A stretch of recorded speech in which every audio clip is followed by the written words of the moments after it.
You guys, the reason I'm here is, yes, I want to entertain you, but I also want to share things with you that I think are important. And that first thing that I want to share with you is that you are good. I believe that about myself. I believe that I'm good. I believe that my name, my heritage, my family, all those things are important parts of who I am, and I love that about myself. And if I believe that I'm good, then I must also then believe that about you. I believe that you're good. I believe that your ideas are important, your opinions, they matter, and your dreams are worth pursuing. I believe that about each and every one of you. So my mom believed that I could be a singer, and I also wanted that for myself, to be a professional singer, famous singer. But if you want something in your life, if you have a dream, you actually gotta work for it. You gotta do the work.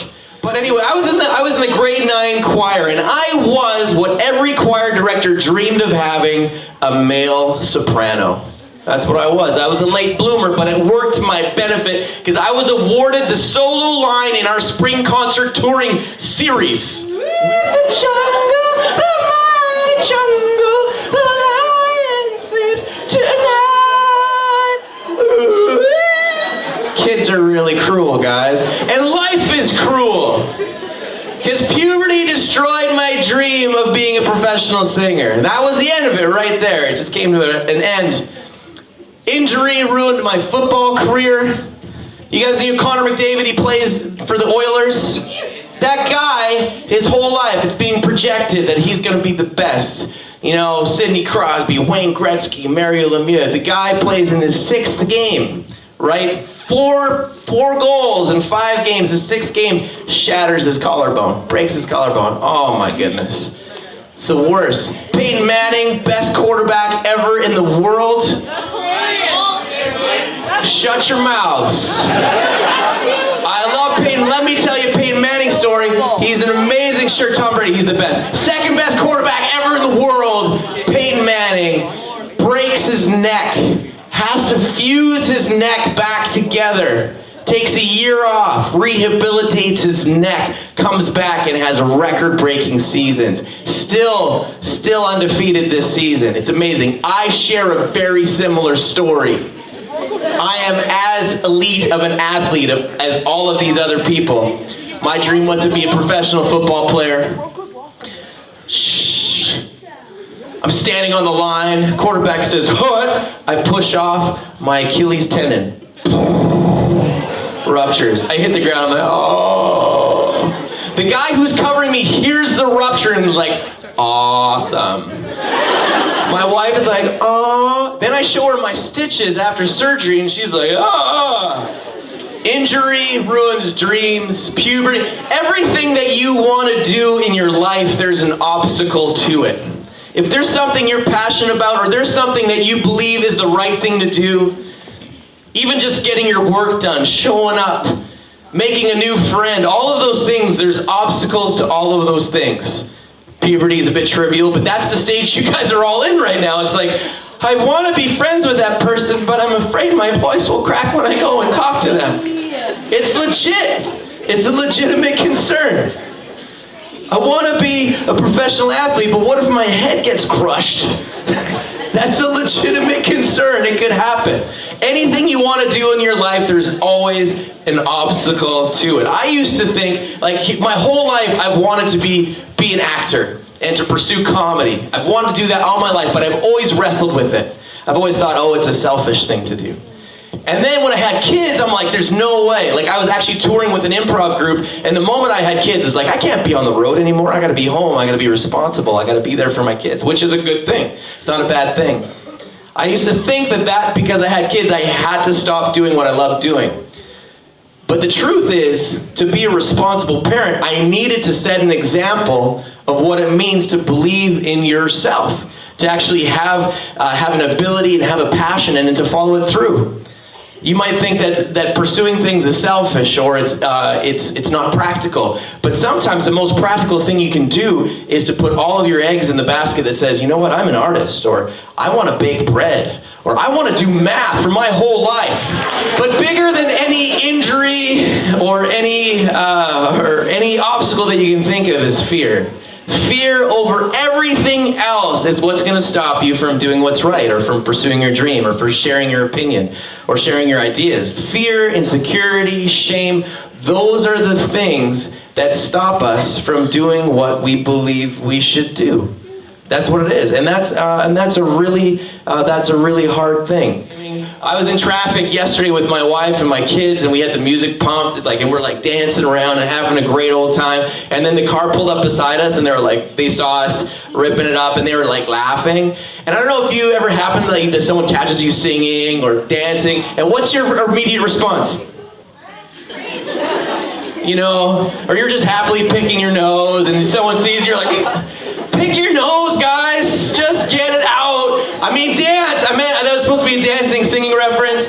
Just dance, sing, have fun. Because what happens when you are willing to let yourself loose and have fun and dance and sing? It gives people permission. It gives everybody else permission to do the same thing. Because how many of you would rather be free, enjoying the music in your head, and having a good time in your car, singing to the music without worrying about what other people think about you? Yeah, because when we're willing to look stupid, when we're willing to be free and have fun, it gives everybody permission to do the same thing.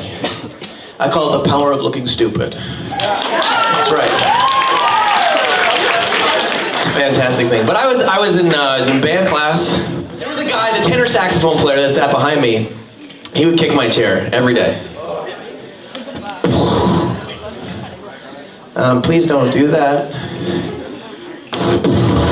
Excuse me, could you please not do that? Excuse me, I don't like that very much. Voice quivering a little bit. Every day, all of grade 9, and then into the beginning of grade 10. And I didn't like it very much. He'd call me gay. He said, "You're gay." Anyway, so I took my saxophone and I went home to my dad, and I said, "Hey, Dad, I'm gonna quit band, because band is boring." "No, band isn't boring, is it? Band is awesome." I'm like, "Band is boring." And he's like, "I'm very disappointed in you." He's like, "Clifford, I'm very disappointed in you." And his hair's flapping in the wind. I'm very disappointed. But I lied to him because I was ashamed. I was embarrassed. I was embarrassed that was happening, and that was the reason I didn't want to do it. But I didn't want to deal with that. I loved band. Band was awesome. Music was great. I just hated sitting in front of this one kid. And I don't know why he did it. He just, maybe he didn't like my face, or maybe he felt sad, maybe he was mad about other things. But that's what he did. And I quit band. So as an insecure kid, a kid who had been bullied, a kid whose parents were, separated, divorced, all that fun stuff, I was like, all I need to do is get from here all the way to there. And that's what I did. I stepped out one day, and stepped in. And in the drama room was this whole world of weird kids. And I felt at home. And all I had to do was make stuff up. And as I was making stuff up, people were like, "Hey, you're good at this." I'm like, "What? I can do something? I have a skill." And it was collective. We all worked together. The whole point was I listened to your ideas and built off of those ideas. So I fell in complete love with improv. And because it was a place where I'm like, you know what? I'm okay to be fun. And when we were willing to look stupid, and we were willing to look stupid in front of audiences, in front of the muscular kids, in front of our whole school, in front of our families who would come and watch, when we were willing to look stupid, it was for the benefit of other people. It was for ourselves because we were having fun together, but it was to entertain an audience. It was like, oh, it's okay. And we'd fail all the time because improv, you're making stuff up on the spot. You don't know what's going to happen. There's no script.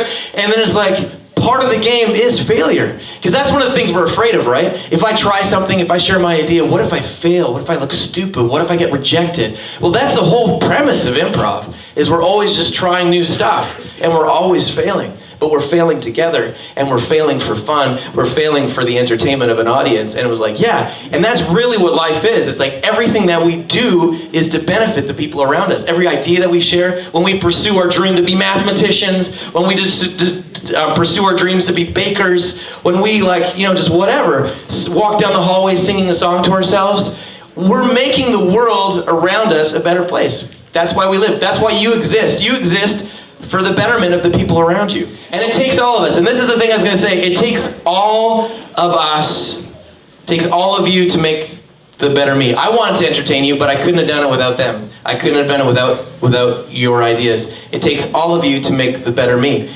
We all need each other. And we're diverse, aren't we? But people are like, so Cliff, why you love diversity so much? Why are you learning how to speak Punjabi? And really poorly, by the way, but I'm learning. And it's because I value that. I believe that I have so much that I can learn from people who are different than me. Do you know that? That is like, if you are with a bunch of people who are like-minded as you all the time, you eventually are going to get tunnel vision. You're going to think, everything you believe is right. And that's a dangerous place to be. You want to interact with people who have different views, maybe even opposing views. If you can have an honest disagreement with someone, that's actually shaping you and helping you be a better person. If you can disagree with someone and actually respect who they are as a person, if you can love and serve and help somebody even though maybe they do things that you don't necessarily agree with or whatever, that's a great thing. I'm willing to make myself look stupid, because I look stupid, I get it. For the sake of inclusion, because it makes other people feel good and feel included and part of community. And I think what we need to do is we need to go out of our way to make everyone feel welcome. Whether or not someone should feel welcome because they're the teacher or the principal or our parent or whatever, or whether they are an outsider, clearly new to the school or clearly new to the community. But could you imagine what school and community would look like if we actually were doing this? If we were looking to make other people feel included? If we were willing to look stupid for other people's freedom to do the same? If we were willing to reach out and be kind and help people feel included? If we cared about other people's needs before our own, what do you think that would look like at Moet? But to add to it, I had 3 kids in my school in grade 10, all at the same year within a few months of each other. They died. 3 kids that I knew very well. One guy, I was in my homeroom, I saw him every single day. And we weren't friends, we weren't close, but I saw him every day. And he went to a bush party. And I don't know if you've ever been to a bush party, but it's a party that happens in the bush. But it's like, it's drugs and alcohol. They're drinking, they're partying, music, whatever else. It's a good, free, fun time for everybody. Drugs are illegal, don't do them, they will hurt you. Alcohol is also illegal for you to participate in. Avoid it. No, but seriously. You're too young, it's not worth it for your body. So that's my speech on no drugs, no alcohol. Just please know that I care about you. I'm not saying it because I'm like a mean person trying to ruin your fun, but I care about you. I don't want you to do stupid things. Because he went to this bush party, he passed out like a lot of people do at bush parties, and no big deal, right? Oh, I had too much. Whatever, it happens. And guess what happened? He hit his head on a rock, his brain hemorrhaged, and he passed away. A guy that I saw every day at school was no longer there anymore because of that. I'm not saying if you drink alcohol or if you take drugs, you are gonna die. I'm not saying that. But I'm saying it's not good for you, it's illegal, don't do it. That's what I'm saying. Another kid, he went to a sleepover party with a friend, and he had a heart condition. And the next morning he woke up. His friend woke up, but he didn't wake up. It's just his heart stopped in the nighttime. And I didn't know him very well, but he had lots of friends that were devastated by it. He had family, of course, that were devastated by it. But I only knew him as the guy that sat behind me in band class and kicked my chair.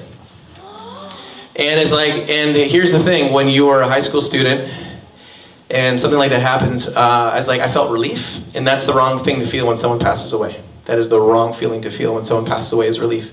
And I know now as an adult man, and I learned this actually way earlier, I already processed this in high school. It's like, had he known the effect that he was having on people around him, I'm sure he would not have wanted to do that. And I'm not saying this isn't a karma thing. I'm not saying, well, if he was a nicer boy, this wouldn't have happened. I'm not saying that at all. Do not say, if you're mean to people, you're gonna die. I'm not saying that. Do not take that from this. I'm just saying that, how do you want to be remembered? How do you want to be remembered? That's what I want. Now, for all of his friends and his family, they remember him well. And for me, I'm like, you know what? I'm so sad for this family now. But how do you want to be remembered? And then the last kid, we were doing our contract runs. It's something we did in gym class. We ran around, had to do a certain amount of laps every year. And it was raining. Remember how I told you that I hung out with 3 other friends in the lockers in the basement when I was a kid? We were doing our contract runs, and one of my buddies, I'd finished my lap because I was swift with my feet, and it was raining. I wanted to stop running as quick as I could, so I ran as fast as I could. And way back over there, my buddy Aleem was jumping up and down, waving his arms. My other friend Matt, again, part of the trip, the 4-friend duo in the basement. No, it's not a duo, that's a quadro. Was lying on the ground. He passed out, he fell down, he was lying in the field, and our gym teacher didn't know CPR, nor did any of the students. We all learned CPR the next week, by the way. But I ran to the office to try to get the secretary to call for help, call 911. She wouldn't let us use the phone, and she wouldn't make a phone call without permission from our teacher. And I'm just like, hey, this is the situation. She was not a very nice person. How do you want to be remembered? We ran 2 blocks to the fire department that was just down the street from us, and knocked on the door. And then when you got 2 wet teenage kids going, ah, you answer and respond immediately. That's what the secretary should have done. That's what the fire department did.